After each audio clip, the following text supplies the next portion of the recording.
excited. I feel like this is there's so much to talk about. Um, all right, and if there are crazy questions, and I'm gonna personally pay attention to the chat, and I will direct questions your way, so you don't have to feel overwhelmed or anything. Uh, I'm overjoyed right now. So, all right, We are too. This is cool. super cool, super cool. We're live. I think we're live everywhere. Perfect. Wow. Um, all right, so Chris, Derek, Brendan, if you don't mind, I'm just gonna kick it off and let's have some fun. All right. Yeah. Yay. So, hi everyone. This is Faye from Feisworld. I am seriously overjoyed right now. I'm so happy, a little bit nervous. This is the first webinar I'm doing not only with Chris, but the A team, Brendan Voss, I had a pleasure to interview once before, and Derek Gaunt, whose book I'm listening right now on Audible. I've been doing that for a week, and Chris, I've met several times in person in my documentary, my favorite masterclass on Masterclass. Highly recommend you check it out. In fact, I know somebody among the audience member participants right now watch your masterclass twice already. So, yeah, and I everybody. heard, and speaking of Derek's book, I heard that the guy that read it has a lisp. Is that true? I was telling Derek he has such an incredible voice. I thought, are you like like an opera singer or something with such a voice I love listening to. It's so easy. He's Not the got a case good with every voice. author. It's Chris is one of great. the many things that I hate about him, how good his voice. All right, guys. So, in case you're not familiar with their work, I know everybody who's attending this webinar is pretty much, but if you're watching this on social media, on my YouTube channel, Facebook, I don't know, Twitter, well, Chris founded the Black Swan Group. This company I've been following for a long time. I love the blog section. They have a wonderful services section as well. A lot of my colleagues, people I'm connected with on LinkedIn everywhere, have attended their live workshops, and they're absolutely in love with this. And this is such a privilege to have the entire team here. And so we're gonna kind of freestyle. There are a lot of questions. Thank you guys for submitting them. We'll go through them for the first 40 minutes. And if you guys have more questions, we'll leave, 15, 20 minutes in the end. And just so you guys can drop more questions in the chat. So welcome, everybody. Thank you so much for coming. Yeah. Thank you for having us. I appreciate the invite. Yeah, and it's just so wonderful. I'm going to throw the first question out there. Everybody's desperate in just asking this question because I notice you have this audience has a lot of discipline. Everybody's trying to practice negotiation on a regular basis. And the first challenge since the pandemic earlier this year is that people sort of lost touch with that daily practice. They really want to know, like, how I saw examples how to negotiate at Starbucks, how to negotiate with a travel vendor or agency. But what's your advice right now in the pandemic that people can continue to hone in on their skills and practice their negotiation skills at home? Well, we use it with everybody we communicate with. We use it with each other. I mean, one of the questions that we all get a lot is, what if you're up against a black swan trained negotiator? And that's fine. I mean, Brandon asks me all the time, is it a ridiculous idea? Are you against? Derek asks me all the time, I can't believe how stupid you are. Stuff like that. I mean, we're sorry. It's going to be one of those days. But yeah, I mean, what do you guys think? Am I crazy? No, and I think you're right on the money. I mean, every opportunity to communicate is an opportunity to practice. And, as of late, one of the ways we've been directing people is if you're still paying utilities, right? You got utility bills. Those are great people to call up and use your skills on and get your bills down, right? That's one perfect way to practice. Mm-hmm. And the other thing is the foundation, where this stuff came from, the world of hostage and crisis negotiation. 95% of the jobs that we did were on the phone. We didn't have physical contact with the people that we were dealing with. So the fact that people are out of their normal environments and they don't have that regular human to human contact should not diminish the opportunities that they have to practice the skills via Zoom calls or via regular phone calls. The environment has just changed slightly, but all of our stuff is predicated on hostage negotiation, and we were rarely ever face to face. Yeah, I love that. Thank you for clarifying. So everybody who's watching, start negotiating, start practicing right away. And, there's one question I love, which came from Adam, which is, which are the skills that you teach, do people generally find most difficult to learn, and why?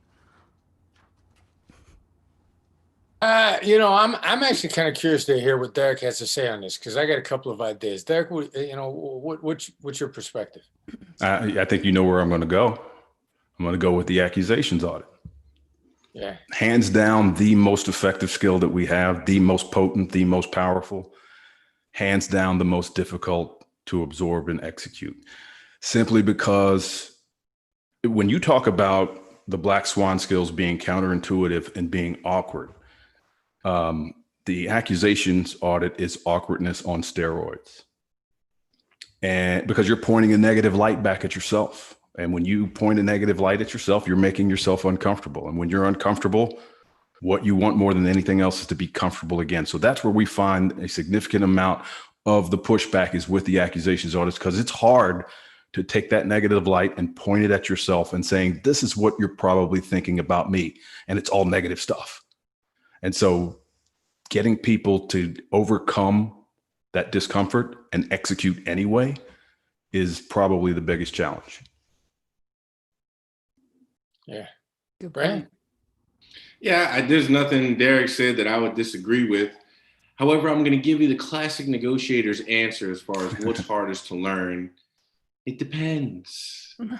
And a lot of it just depends on the individual. And so if you're part of the group that has read the book and have started trying to execute on your own, the thing that really is like the sticking point is probably the accusations audit. Right? If you're a novice and you're just getting into it and you're just starting to learn, people really struggle with labels and really on the side of executing them at their highest degree. Like surface labels are pretty easy for people to wrap their mind around. Seems like price is important to you, right? But being able to construct a label that actually identifies the motivation behind how they got to this price point, that's a little bit more difficult. Labeling things that aren't actually said in the negotiation, is tough. It's a harder thing. And it, again, just takes practice. But yeah, it depends. It depends on who they are or how much knowledge they have and what they deal with. Yeah. Chris, do you want to add anything else? Yeah, there's so much on it depends, situation drives strategy, like Brandon likes to say. Where are you in your journey? Mm-hmm. Labels are one of the first things to get over the hump with. You get to labels, and depending upon how comfortable you are with calling out negatives and then being proactive. And that leads right into the accusations audit, the fear of that. I mean, probably the fear there is the biggest. That's the single biggest fear-based obstacle there.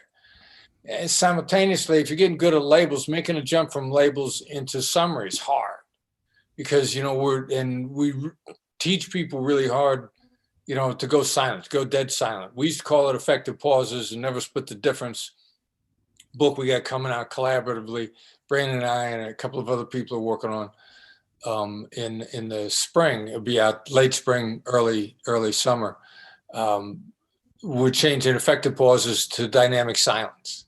Mm-hmm. So, getting people to go dead silent. Like some people feel like they're going to burst into flames before they could go dead silent. Well, then if we get you there, then we want to teach you summary, and summary is firing everything. Summary is just letting go with everything, and that's no dead silence at all. So it's kind of, where are you in your journey? And each step of the way is going to take you to a new level of the game. It's like a game, and it's all fun. As soon as you embrace how much fun it could be, it's really cool. So funny. My friend Michael O'Brien, also part of my mastermind group, really likes Brendan's jacket. First of all, I think he looks exceptionally handsome today. Hey, thank you. Oh, sorry, Chris. Take it easy. Um, and I agreed. Silence is the toughest thing for me to practice, as well as for Michael there. I remember going through an exercise as part of Alt MBA by Seth Godin, and I remember that before we respond to anything, we have to count to 5 seconds or 3 seconds. They felt like hours. How it was very awkward, a lot of resistance. So, how do you practice? Like, how do you give yourself that patience? Oh, that's you, Brain. Well, it's a similar philosophy. We talk about people counting Mississippis or counting 1000s, but exactly to your point, Faye, I mean, it's creating an intentional void in the conversation is difficult to sit in. And that's really what it's designed to do. If you set up your dynamic silence properly, ideally it reveals a black swan at the same time. But that's exactly it. That is very hard. And counting is one of the great mechanisms to kind of keep yourself in your chair. Mm-hmm. Yeah, it's very hard. I mean, I remember since the pandemic, like washing your hands while saying happy birthday, those 15, 20 seconds just feel so long when you actually measure it. So Wait a minute, what do you do when you wash your hands? What do you sing? are we supposed to all sing happy birthday like 2 times to make sure that it's 20 seconds? Okay. Yeah, I am so proud. I have such a huge smile on my face because my next door neighbor, Eric and Laurel, also watching this. And Laurel submitted a ton of questions, one of which I was thinking, wow, it's true. I mean, I can unfold that question into many parts, especially as a woman, as women. Sometimes when you negotiate for yourself is particularly difficult, whether it's negotiating time to be doing your own, working on your own projects so that your kids need to kind of hang out on their own, especially during the pandemic, or negotiating for for a promotion, for a raise. A lot of women left comments to say that is particularly challenging. Do you have any tactics to kind of go about that and the mindset of negotiation? Yeah, I'm thinking this one's Derek's. I mean, he's doing a lot more of the individual coaching than anybody else is right now. So, Derek, what do you think? Problematic is many women get in their own way. Their mindset is such that they create obstacles that aren't really there. Some of the best negotiators on my previous team back in my law enforcement days, I don't know if you can see this, I got some of their pictures up on the wall. The top 3 negotiators on my team were all women. And once you get over the fear of failure, the sky's the limit. And that's what made these 3, because let's face the facts, there are terrible negotiators on both sides of the gender coin. But these 3 women were not afraid to fail. They took what was taught to them and they went out and they executed and let the consequences be whatever they are. And those are going to be the most successful negotiators, regardless of what side of the gender coin they're on. Are you fearless? If you're fearless, you'll go out and apply. You stumble, you chalk it up to experience and you move on. And once you get that mindset, the game changes for you. Once you stay in the position where you are genuinely curious about what's going on with the other side. And that's another skill, trait, characteristic that they all had. They were genuinely curious. They wanted to know more. They went into a conversation assuming they had something to learn. And so that is how I would encourage you to look at every difficult conversation, every negotiation. And that goes across the board. It doesn't matter if you're man or woman. Stay genuinely curious. If you stay genuinely curious, your fear factor will diminish rapidly, and you will be able, your mind will be more open to seeing the entire landscape from the other person's perspective. I feel very excited, but also very comfortable at the same time. When people were asking me that you're going to be on the call with 3, professional negotiators and interviewing them, there is part of me, to be honest, Derek, I'm thinking, like, I really try not to sound like a complete idiot. Like during this, am I even qualified to be talking to you? I read Chris's book 2 years ago. Should I go back and study some of those elements? there are definitely a lot of self-doubts that comes with that. But like you said, if I just relax and knowing that I'm here to learn, I'm not here to be an expert, that definitely feels a lot better. There's an added question, actually two questions coming in already. So a lot of us, a lot of people working in corporate right now, and by the way, you're just joining this webinar, I want to say that this conversation will help you on a personal, professional, and organizational level. So we're going to answer questions really on this whole spectrum, this scope. So another question is that we find ourselves on the phone all the time, and that's why I named this virtual leadership. It's very different kind of leadership and engagement with your audience or with your colleagues. So, for example, Laurel found herself to have to slow down when she speaks to someone, whether it's a customer or maybe her colleagues whose first language isn't English. There's a time difference. She has to pace down among the team. She finds that it can be hard when one-on-one conversations where you feel like there's a lot of silence and you have to fill in the blank. What would you recommend for that? I see you smiling, Brian. Well, there's a couple. I got a lot of things coming to mind, and I want to jump back into the mindset thing just real quick. Take a couple steps back. I think where people in general tend to kind of lose themselves is when you go into a negotiation hoping things go well. And the mindset needs to be expecting problems. And it gives you a huge leg up when you go in like, all right, things are going to go wrong. And then I'm going to use a tactical empathy skill to get out of it, which is one of the great things about why they're built the way they are. And then going to the virtual side, it is very difficult. And I think one of the things that we found is maintaining relationships virtually is much easier than starting a brand new relationship virtually. Starting straight fresh in a virtual environment is very, very difficult. And trying to cultivate that from the ground up is extremely hard. And so filling the voids of silence, well, again, it depends, right? Sometimes those silences are needed. And then what's great about the skill like labels, which is probably our most flexible skill as far as the way it can be applied to different aspects of the communication, you can always say, it seems like I'm off base, or it seems like I'm taking us in the wrong direction, or seems like I might have made you uncomfortable. You can always throw those in to fill that silence to kind of get things going again. I love that. Wow. I love how balanced everything is. Like this is such a well-oiled machine. Like I've been on webinars where people constantly talking to each other, like debating. This is amazing. You want to go fast, go alone. You want to go far, go as a team. We got a heck of a team. Yeah, absolutely. So Nisreen asks, like, can someone maybe talk a little bit deeper about the power of hearing the other side out on a psychological level and in terms of the progression that can cause in a negotiation? Wow, there's a lot to unpack there. Yeah, well, hearing the other side out, it doesn't seem like that big of a deal.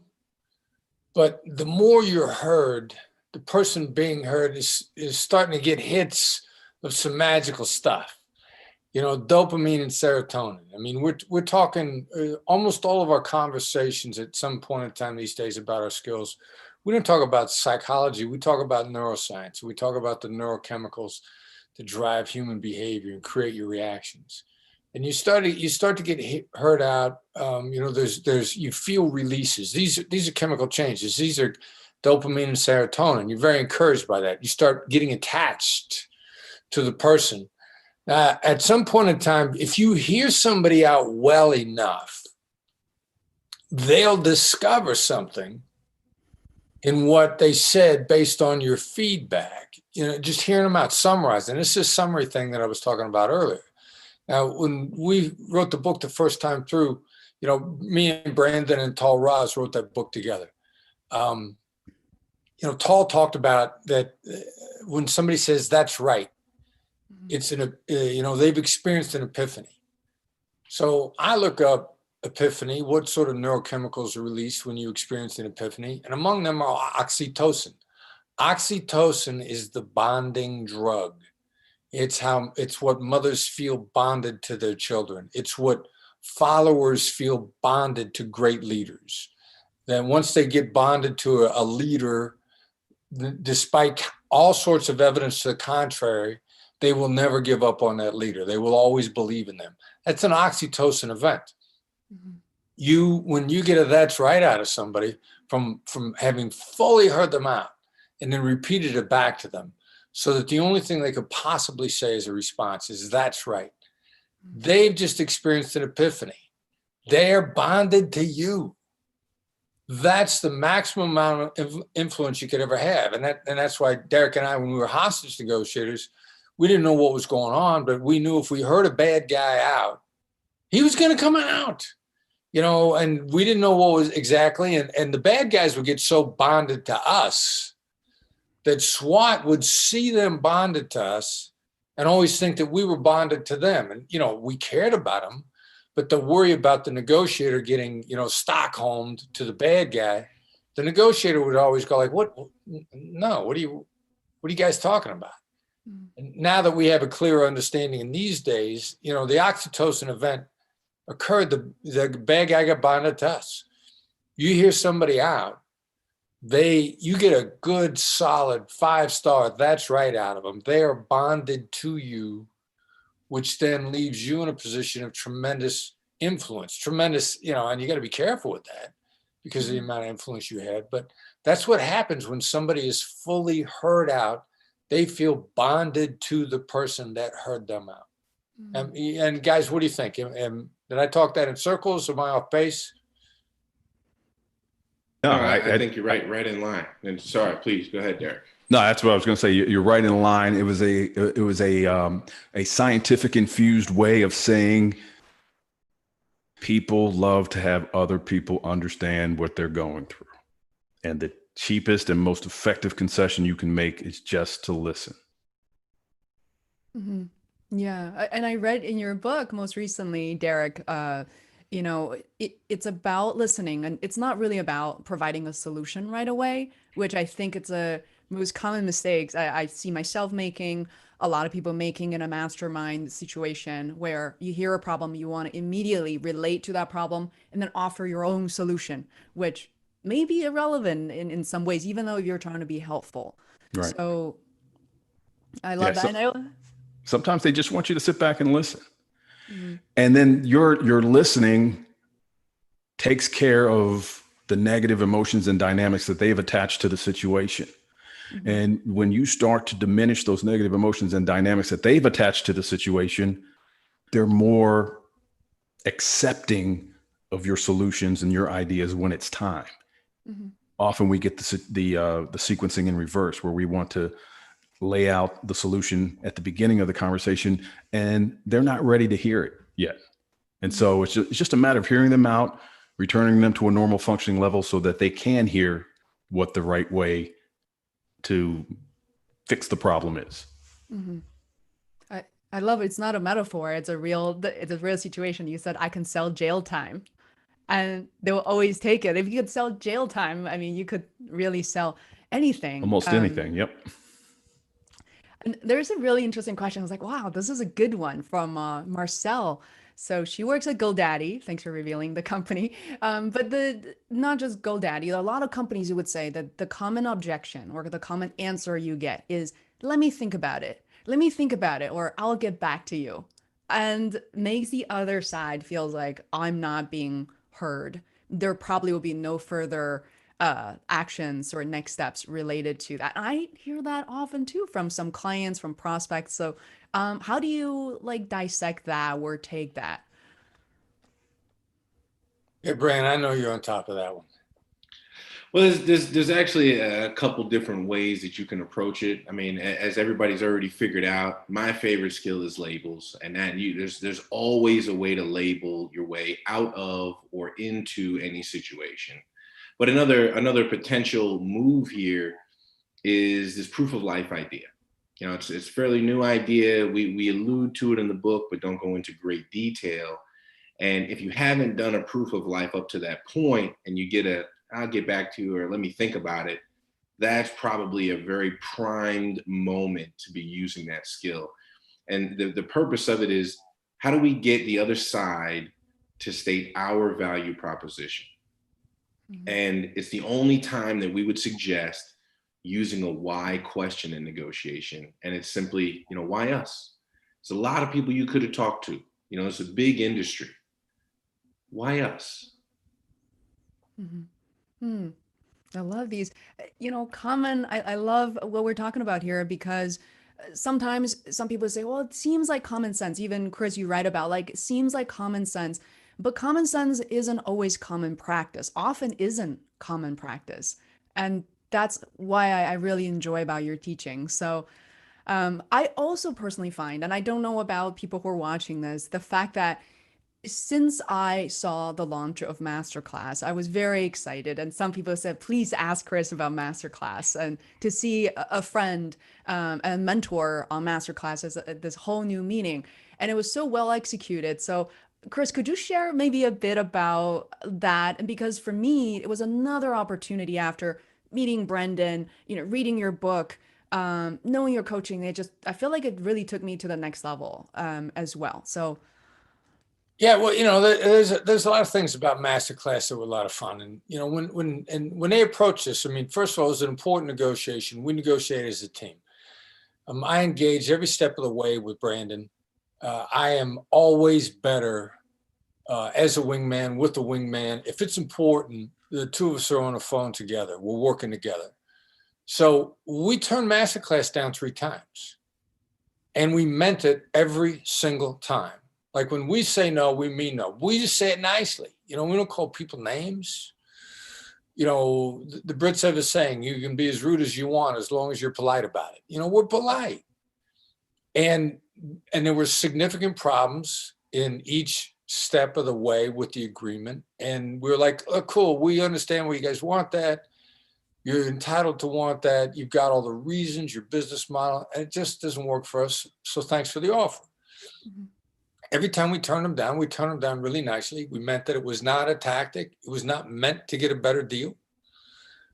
And they came back and they kept working to improve the deal. Finally, we ended up in a direct conversation, Brandon and I, and I was Maya on the phone with David Rogier, the founder, the same time we did that. I think she was. Yeah, she was part of that conversation. Yeah, we pull our core team together, and we're on the phone with the Masterclass founder, David Rogier, wonderful guy.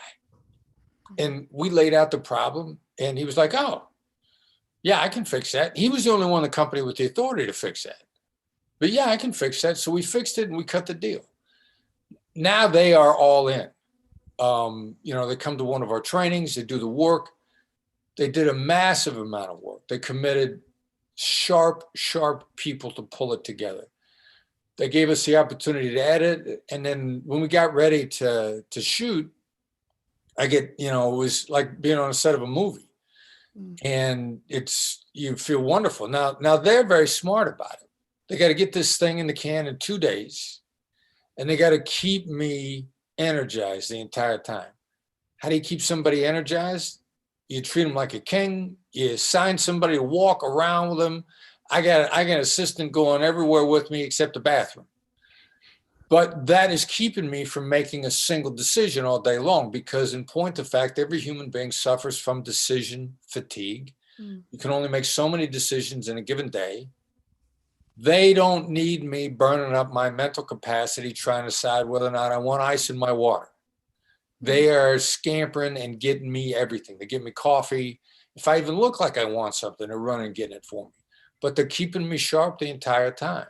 It was like being on a movie set. There were 50 people there. Wow. It was a movie set, but they're that committed to doing stuff right. So we've been happy with them every step of the way. And it's insane what a value a Masterclass subscription is. I mean, it's insane how valuable that thing is. So very happy with it. The other thing that's cool about it, we found out that it's super popular with women. And it's the first time we've seen a negotiation product out there that's skewed heavily in favor of women. Normally, it frustrates the hell out of us because we believe that women ultimately are better negotiators than men are. But we can't get them to buy the negotiation products at the same level. And found out that massive skewing in the direction of women. One of the things I read that, the Bobby Brown makeup class is Mhm. the most common class to be viewed before mine. Now, I'm assuming that women are watching the makeup class, although that's not entirely true all the time. But yeah, it's cool that it resonates so much with women. That's so cool. That's so cool. I got one follow-up question and regarding master classes. The whole execution was so seamless. And I know there's some editing involved, but you also talk for a long time, not just you, anybody who joined master class. It's like pouring their life work out on this, surface. And did you find yourself super fluent with every chapter, every point of view, tactics, or how much of that is scripted versus kind of freestyle? No, we put a lot of prep into it. Now, I don't know if they're adjusting for me or the way that they do with everyone, but they want to give you a lot of structure and a lot of room to be spontaneous. Mhm. So, we worked on the lessons. They came to one of our trainings. They asked us a lot of questions. They immersed themselves. We had a couple meetings with them. Brandon and I sit down with them a couple of times. They worked to get it like 85% right, and then prompt as much spontaneity in the moment as possible. And so we went with it. I think they did I'm really happy with the job that they did. Yeah, it is incredible. I love it. I feel like I need to watch it again after this. So, all right. So, well, going back to there are a lot of questions are pouring in, and I'm super thrilled because there's a large portion of my audience, in particular on YouTube, who are watching this right now, are dance and fitness instructors who got hit hard during the pandemic. If you imagine someone who work full time, getting close to what would they consider as a full-time salary, to all of a sudden gyms closing down, they're home, and I'm teaching them everything from Zoom to audio, video tactics. So Francie, who I've been following, who's a fitness instructor, said, how does negotiation apply to business building? She is a dance instructor, as in beyond the sales piece. What would you recommend? How do I negotiate and attract new people to my product, services, and brand and stand out from the competition? Yeah, Brandon, I'm thinking that's you, man, because you're building our business with these tactics, with these approaches. Yeah, well, just like anything else, any other business, I mean, marketing and sales go hand in hand. And so very much like sales, in marketing, yes-oriented questions like to be asked. Like, don't you want to get better? Don't you want to change your life? Right? Just a series of yeses. And one of the small adjustments that we made here at Black Swan, I think it applies across the board in marketing, is have no questions. Change your yes-oriented questions to a question that requires a no answer from the potential customer. And we've been able to show on paper that the data is in fact better in the response to no-oriented questions, even from a marketing side when someone looks at an ad. And so that would be the first place I'd want to go. Just how are you displaying your message, and what adaptations are you using for the moment at hand? Mm-hmm. Are we using like, have you given up on getting better at? All those things. Those things. Mm. Yeah, to share more, and I would personally add to that as well, is to be seen, to be known. And I look at the work Black Swan has done, and it's crazy. Like contacts I've lost in touch with, someone would say, Faye, I thought I'd give you a call because I'm currently at, Derek's workshop. I am listening to Chris right now. I'm learning from Brandon, and it just mind blowing. And some of them did listen to the podcast and learn more about the company, but some of that certainly are, as a result of blogging. And I encourage everyone to take a look. Go to Black Swan website, and we have all the descriptions. I even linked the URL, the blog section right there in wherever you're watching this. And there's so much work that goes into the curation of high quality content and how the content is interrelated and connected. I found myself, usually reading one blog post, be like, what is tactical empathy? And there will be a call to action and link so I can learn more about that. So I think there's a lot that you could all learn about just how marketing strategies and how marketing works for Black Swan. Yeah, and I actually got a question I just thought of as we were working our way through that no-oriented question, that as anybody can use it wherever they feel is necessary. But Are you going to let the pandemic stop your progress? Mm-hmm. Here's the link to my virtual dance session, right? That would be an example of something like we would use in our marketing. Mm-hmm. Yeah, that I definitely have heard that from fitness instructors in particular, is the accountability piece. And someone even said, I don't care if you want to go to another instructor, do something different in your basement, but I'm here to keep you accountable because fitness and health are just above and beyond like what's more important than that. So I love that. So I'm gonna hop around because people have different questions right now. I'm gonna go to Minson, who also sent me a ton of questions, and one that he shared just now, that he found himself in a situation where he was heavily emotionally anchored, and with an accusation audit, and the other person blew up. And how do I know to find the balance and not paint too bad of a picture with the accusation audit so the conversation won't go downhill? Wow. Wow. So, Chris, if I may. So, characterizing it as a conversation going downhill might not be very accurate. Mm-hmm. The response that you got from your counterpart may not have been a response that you wanted, but it is definitely a response that he felt that he needed to share, right? And so part of our moving them to a normal functioning level is to have them vent, have them dump their buckets. And if they explode at you over an accusations audit, you should be proud of yourself because you hit it right on the nose. And again, going back to what we talked about earlier, people want other people to understand what they're going through.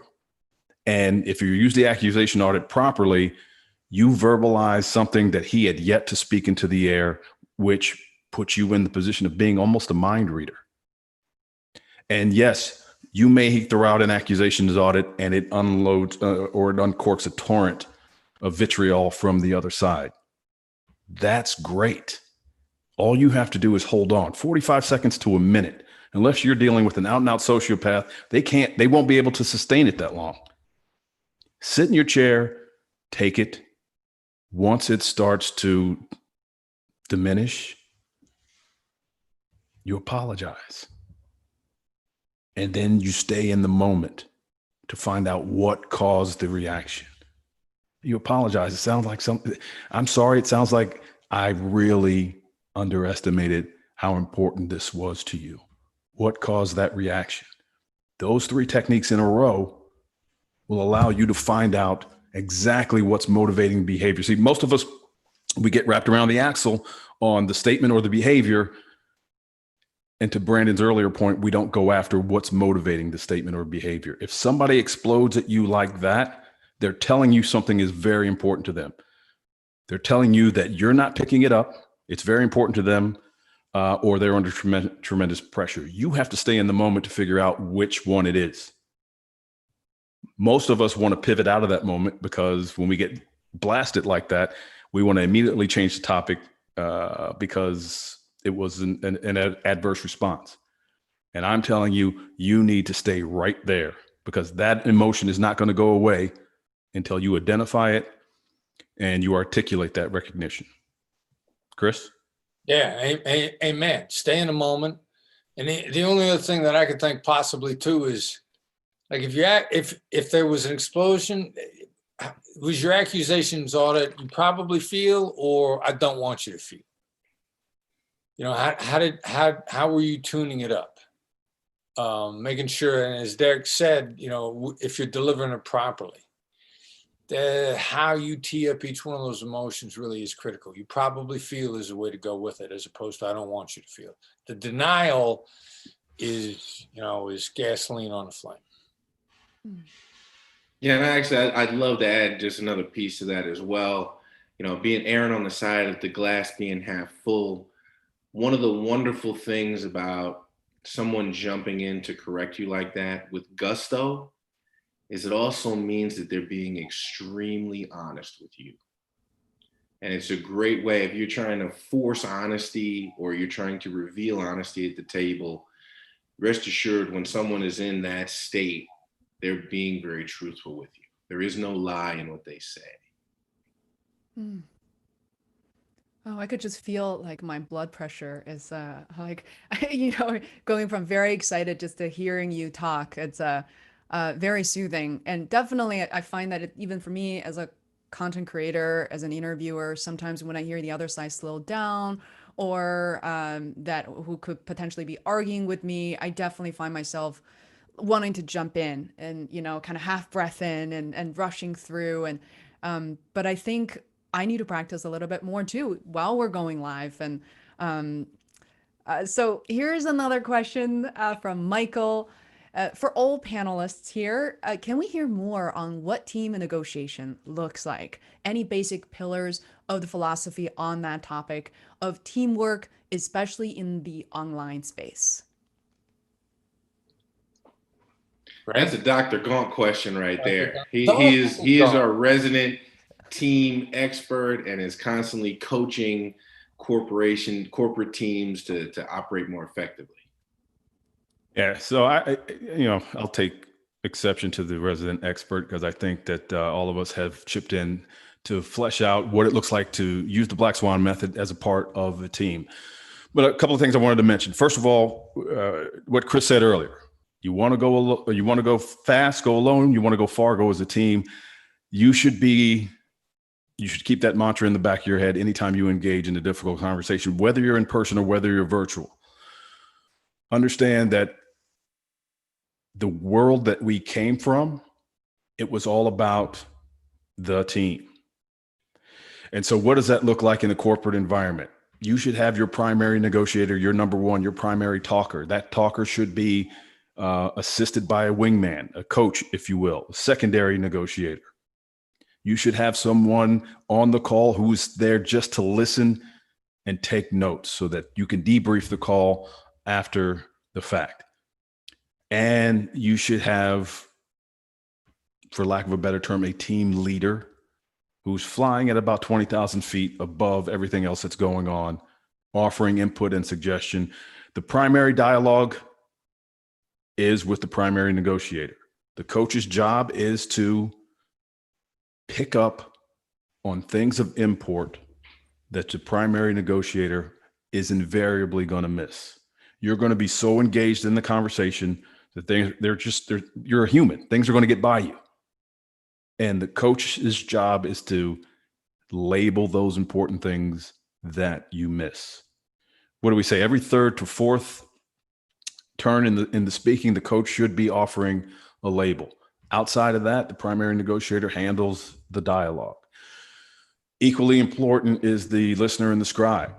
If you are not debriefing your calls, Zoom or otherwise, you're doing yourself a disservice. You're doing some things that are right on the call. You're making mistakes on the call. You need to keep track of both so that when you get on future calls, the mistakes you make are not going to be mistakes that you've already made. They're going to be brand new ones. You're going to make mistakes on the call. But again, operating as a team is just a smarter way to work. And that's what I believe in: working smart, not working hard. You want to work hard? Go in by yourself. Now, resources, time, personnel may preclude you from having an entire team with you. You should have at least another pair of ears in the room to pick up on those things that you're likely to miss. What did I miss there, Brandon? I don't think you really missed anything. The only thing I would probably add is one small nuance around the team dynamic is the coach, for all intents and purposes, is really the linchpin of the team.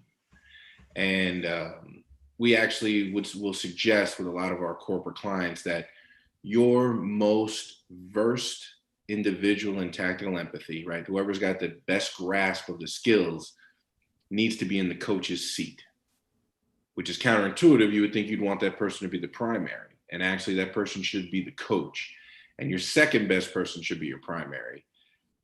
And then more so, if there's information that the primary needs, it never goes directly to the primary negotiator. They got enough to worry about trying to listen and keep up and pay attention and formulate their next skill. All information runs through the coach. The coach really handles a lot of the activity that's going on, which is why they need to be the linchpin.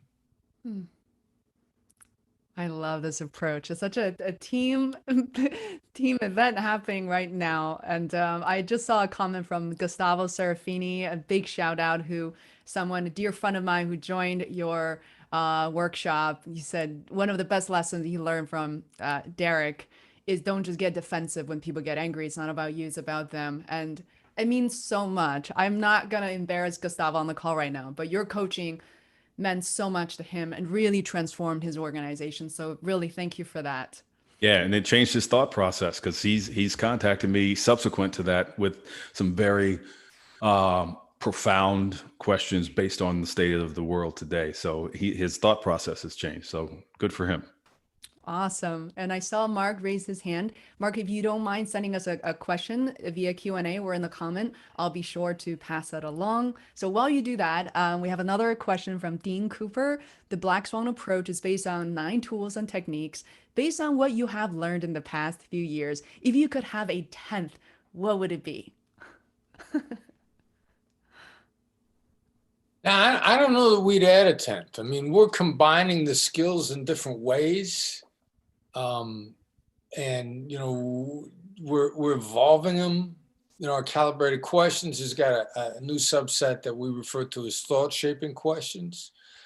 But that's finding a way to ask a how or what question and add in an emotional, an element to deactivate a negative emotion in the same question.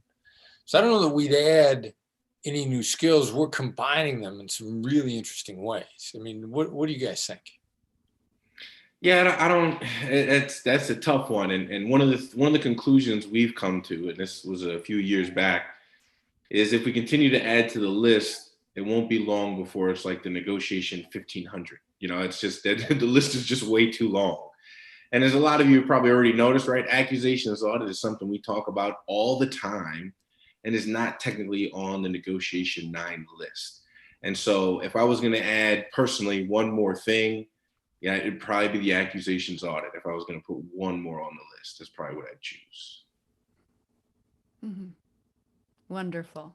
All right. So I'm excited about the next question from Adam because it speaks to a couple of projects I'm currently working on. So in a few weeks, I'm going to do something similar to this, but not a webinar with 3 very dear friends to talk about, disabilities and body image, the idea of able body versus disabled bodies. And I'm getting, frankly, to be really nervous. I've been feeling really nervous about that. And at the same time, another project I've been invited to start a podcast, even though I'm the host, but it's really about and for childhood cancer. It's called Hall of Champions. So I may be talking to some of the kids alongside their parents or parents who have lost their children. So in both scenarios, I am sweating up because I feel like it's so important to me as initiatives, but at the same time, what do I do in a situation where people are watching this? I feel like maybe they feel like they cannot relate to me or something I don't understand, that they're in this unique experience. What can I do to relate and build rapport rather quickly and authentically? Yeah, just start taking emotionally intelligent, educated guesses on how people are feeling. I mean, that requires you to dial in. And that's the first thing that people want you to do is dial in. Most people don't try to dial in. Most people start saying, well, I don't want you to do this, or you shouldn't feel this, or you should move on, or should. It's a shouldy world. If somebody uses the word should in a phrase, they just should all over you. Mm-hmm. So, it shouldn't be. You start taking good, solid guesses. What people are going through in all the instances that you're talking about, it's some form of loss, which means grief. And with human beings, there's a progression.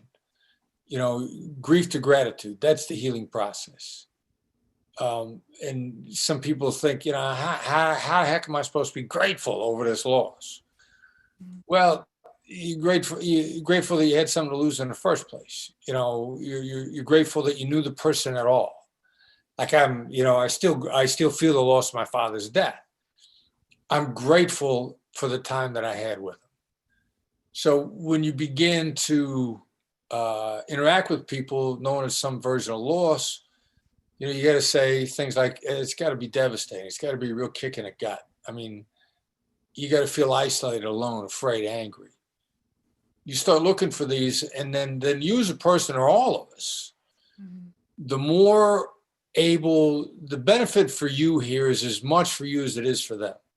I saw something recently called NED, negative emotion differentiation. The more that you have the ability to call out the subtle shades and hues of negative emotions in other people and observe it and call it out, the more capable you are of dealing with it. It's one of the things that we're really getting turned on to recently, process of putting new material out between Brandon, Derek, and I. The benefits to you of doing this stuff is enormous.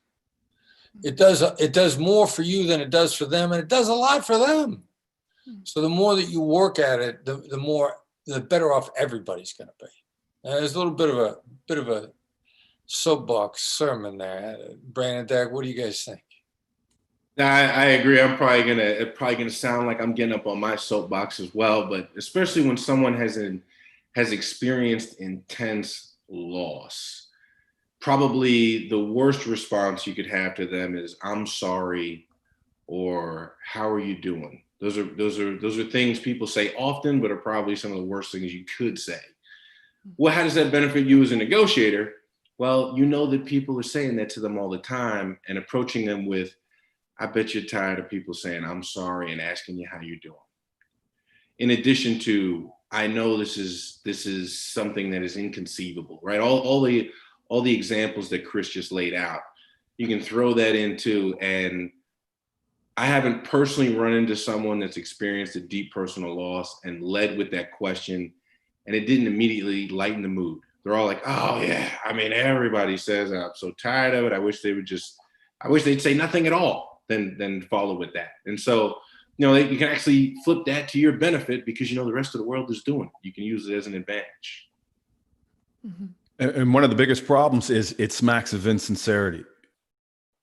When it's used over and over again, it's not authentic, and people know it. People, especially people who have experienced loss to that magnitude, they are hyper vigilant for inauthenticity. And it sets them off. And what does that do for you, Faye? That puts you at a tremendous advantage because you're going to separate yourself out by just using those words in the manner that Chris talked about. Personally, I liked when you're talking about extreme emotional response, phrases like punch in the gut, stab in the back, hit by a truck, something that visually starts a movie to play in their head. You get more bang for the buck, and you start to establish that rapport earlier, which will lead you to trust-based influence, which will get you where you need to go, get you the information that you need, get you to close the deal, get you to get the story, etc. Mm-hmm. Thank you so much for that. And definitely it's a hot topic that's occupying a lot of my mental space right now. And sometimes we pick up these projects we're so excited about. And then again, as a woman, to say, am I inadequate? And, how can I want to do my best and I want all these outcomes. But I also like what I'm learning from all of you is holding that space, is to pause, is to listen. So grateful. I know we have, about 5-6 minutes left, and there's one more question related to culture, but also related to accusation. Again, it's something I feel like I need to learn more about. We have a group of people very focused on this topic. So Ms. Silva asked, in my culture in Brazil, accusation audits are usually perceived as a very annoying since they just want you to say what you want right away without stalling. How do I go around that? And I have to admit, that's not just Brazil. I've seen that experience in many different cultures. Well, couple of things. I'll add to this, and I'll throw it out. I'll throw it out to the rest of the team here. We have found, especially when you're translating the accusations audit out of English into Portuguese, into Spanish, whatever, a lot of people mistakenly translate it to "I don't want you to think," which is actually improper. You should say, I know you think, as opposed to I don't want you. And the I don't want you is a denial. And so that's the first thing to be aware of. Is the translation the way it should be? And then the second part of it is, based on the culture, people that are just time is money. I don't want to sit here and listen to you rattle on for 20 minutes. Give me what you got. Shorten your accusations audit down to what we would refer to as a cold read, which is simply 1 or 2 lines. And you can lead in with, I'm not going to waste your time. What I'm going to say next is going to feel like a punch in the face. And then lay it out for them. Mm-hmm. Awesome. And the only thing that I would add to that is when you throw out your accusations audit, and regardless of culture, they tell you to stop. I don't have time for this. Let's get down to brass tacks. That's okay. Because the conversation now turns into the direction that you ultimately want it to go anyway. And it's not your idea. It's their idea. And so what have you done? You've protected their autonomy because you didn't ask for the conversation to jump into the brass tacks portion of the conversation. It was their idea. So getting them to stop you, to cut you off, that's great. Mm-hmm. I love how transferable these skills are because since knowing Chris, I've practiced those skills in China. And, where I live permanently here, and it's for 20 years in Boston, and people are like, you're so Americanized, but I try these skills, absolutely works. And I already told Chris, like immediately after our documentary, of how I negotiated the budget, I was able to make this project a reality. So thank you so much for that. And I got to tell you, I spent a lot of time in New York City, and Brandon pretty much grew up there. And I often wonder what's a more difficult environment, whether people are crazy, or in China or Boston. I think Boston. Yeah, it's not untrue. Oh my God, it is a lot to deal with here for sure. So one more question from Michael. Last question. I'd like to hear, his is last question. I have many more, but I won't keep you here forever. He said he'd like to hear real quick from each one of you guys a couple of favorite lines just to toss out at any time. Some good lines that keep coming in handy. Well, I'll go first before these guys steal it. And it's going to be a label, right? Surprise, surprise. I love labels. And you can use this over and over again in every conversation you have. And that's simply, it seems like you have a reason for saying that. I will go next before Chris steals mine. An accusations audit. Right before an ask. I'm about to make your day that much harder. I like that because as soon as I say that and I let it sit, followed by silence, their brain goes to the far end of the fear spectrum and they're imagining all of the worst case scenarios so that when I ultimately make my ask, it's a relief. That's all it is. And I'm more likely to get it. Wow. Yeah, and I get a version of that I use a lot. I'm a direct guy. I think of myself as direct and honest, and what the other people feel like is they're getting hit in the face with a brick. So quite a lot, I will lead by saying, like, this is going to sound harsh. Gives them the opportunity to brace themselves. And it's amazing how resilient human beings are if you give them just a second and a half, 2 seconds to brace themselves. It's amazing what people can do if you give them a chance to brace themselves. Look at that. People are saying, oh, we got to do a part 2 of this sometimes. I love all these questions coming in. And good. I'm reading this. Chris, I'm not sure if you could actually see what Jared sent for this one. It's going to sound harsh. I don't even know how to say that myself. So, wow, this is great, but do you guys have to bounce off? Like, it's 3:00. Do you have a 3:00 starting right now? Salsa red pearl. There, how was that? Sexiest color on the planet. Jared is very happy right now. Very happy. Now, I think we're probably, the clock on the wall, I'm getting ready to turn it into a pumpkin. I first of all, I want to thank all of you so much for your time. I seriously can't wait to do this again. If I do have one more question, if you guys do have 5 more minutes to spare. But for those of you who have to bounce off right now, this is a recorded session. We went live, but this is also webinar on demand. So I'll be sure to send all 40 people who sign up for this a recording of this so you can watch. I'll be sure we'll be getting a transcript because I want to study a lot of these things for sure. So can I squeeze in one more question for myself? I think we got time for one more. Yeah. Oh, one more. Okay. So this question, as I realize, is a lot of people since the pandemic, some may pivot to, teaching at the gym to teaching from home. But I've also noticed a lot of people pivot even more drastically across industries. And for example, there may be doctors who are working at hospitals to now working from home or setting up their own practice.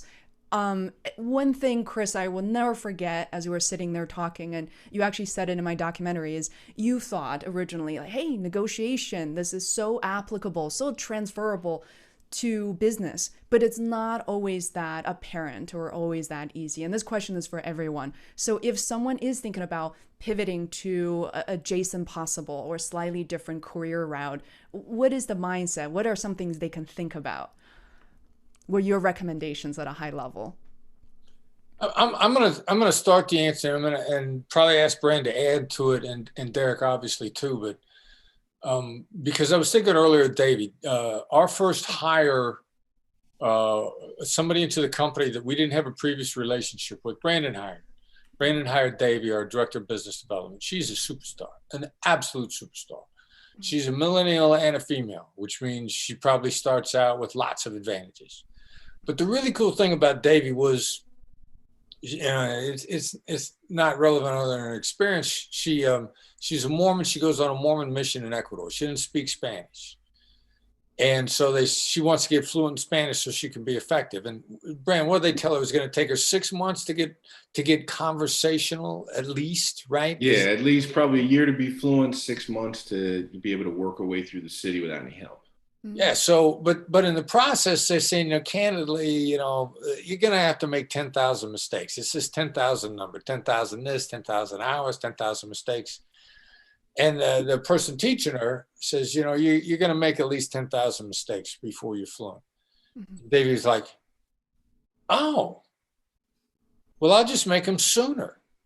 Mm-hmm. So she went after it, not being afraid to fail, not being afraid to make mistakes, but actually looking at each mistake as a learning experience that would accelerate her journey.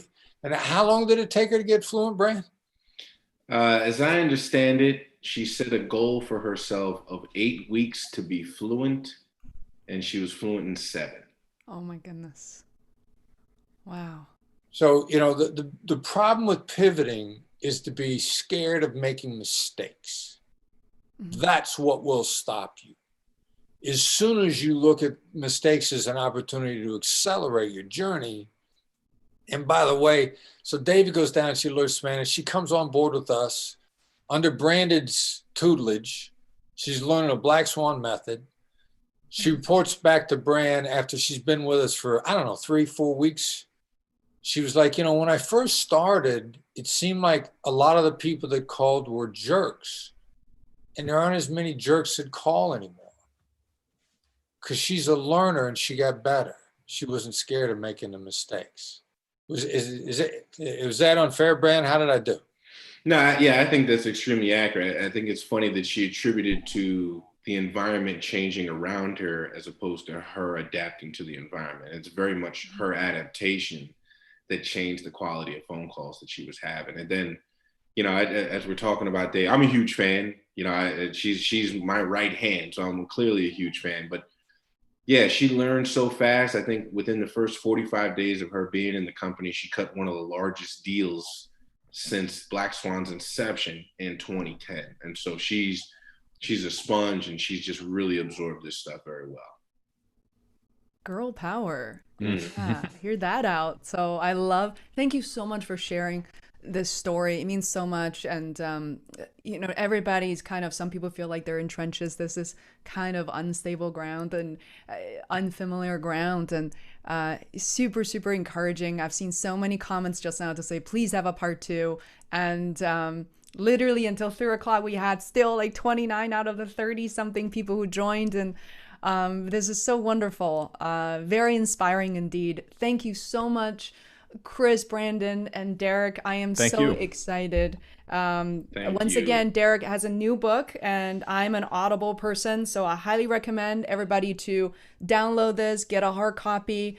Huge fan. And oh yeah, exactly. It's posted right behind Derek as well. So I'm gonna take us offline, and you know, just I can't wait to see you guys again. This is so wonderful.